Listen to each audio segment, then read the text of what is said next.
tayo ay magkakasama. Iba pa rin pala kapag buo ating barkada. Inuman hanggang abutin pa ng umaga. Walang pakialam kung makatulog sa kalsada. Pero ngayon hindi na to kagaya ng dati. May kanya-kanya ng responsibilidad lahat sa atin. Tagal na rin pala natin hindi nakita-kita. Kailan kaya ulit makakaharap sa lamesa ang mga tunay na kaibigan ko na aking nasa sandalan kapag sa oras na merong problema.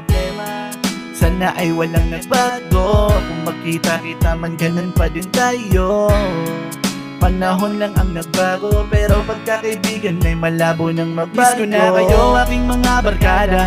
Sinasamahan nyo ko sa mga problema. Kamusta na kaya kayo? Ayos lamang ba kayo? Ito ako, kayo ay sobrang mga namimiss ko na. Kailan ko ba ulit kayo makakasama?